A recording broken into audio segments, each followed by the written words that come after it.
मैं जब बिल्डिंग खड़ी करता हूं तब लोगों को खुद पता लग जाता है कि गाजी यूसुफ ने चांद चढ़ा दिया है।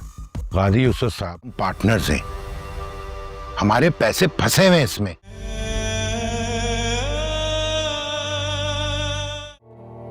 मैं 6 साल का था जब उनकी डेथ हो गई। फीलिंग्स ये मरियम, कभी तू जहर कभी तू दवा।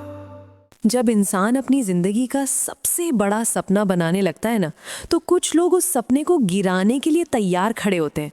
जब मैं बिल्डिंग बनाता हूँ, लोगों को पता चल जाता है कि गाजी यूसुफ ने चांद लगा दिया है। ये लफ्ज़ सिर्फ तारीफ नहीं, ये एक वार्निंग भी है, क्योंकि कामयाबी हर किसी को हजम नहीं होती। और फिर अचानक बात पार्टनरशिप तक पहुंच जाती है। गाजी यूसुफ, हम पार्टनर हैं, हमारा पैसा इसमें फंसा हुआ है। यहाँ से समझ आता है कि मसला सिर्फ पैसे का नहीं, मसला ट्रस्ट का है, क्योंकि जब पैसा फंस जाता है ना, तो रिश्ते भी फंस जाते हैं। गाजी यूसुफ का जवाब और भी ज़्यादा सख्त है। अगर तुम्हारा पैसा फंसा है तो वापस ले लो, सीधी बात, कोई सॉफ्ट कॉर्नर नहीं, कोई कॉम्प्रोमाइज़ नहीं।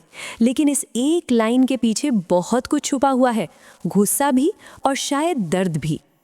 फिर अचानक एक ऐसी बात सामने आती है जो सब कुछ बदल देती है।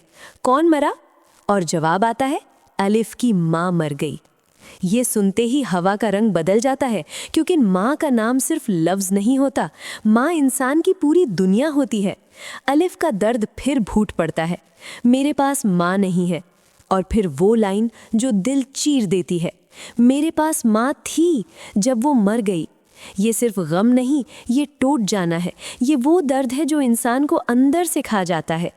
गाजी यूसुफ पहली दफ़ा नरम होता है और कहता है, मैं तुम्हारे जज्बात समझ सकती हूँ, लेकिन क्या वाकई समझ सकती हूँ, या ये सिर्फ तसल्ली का लफ्ज़ है? अलिफ की आंखों में आंसू हैं और ज़बान पर बस एक ही बात, मैं तुम्हारे बग़ैर अधूरा हूँ। ये मोहब्बत है या मजबूरी? ये रिश्ता सच्चा है या बस वक्त का सहारा? और फिर टीज़र का सबसे शॉकिंग मोमेंट, एक आवाज़ आती है, ये मरियम है? और जवाब मिलता है, ममा। बस यही वो पॉइंट है जहाँ सब कुछ हिल जाता है। मरियम का नाम सुनते ही लगता है जैसे कोई पुराना राज वापस जिंदा हो गया हो। कोई ऐसी सच्चाई जो अब तक छुपाई गई थी, अब सामने आने वाली है। एपिसोड 5 का टीज़र बिल्कुल क्लियर कह रहा है, यहाँ सिर्फ बिजनेस का नुकसान नहीं होगा, यहाँ दिल टूटेंगे, राज खुलेंगे और रिश्ते बदल जाएंगे। अब सवाल सिर्फ ये है कि मरियम का असल रिश्ता क्या है और अलिफ की ज़िंदगी में ये नया तूफान क्यों आ गया? एपिसोड 5 शायद सब कुछ पलट कर रख देगा।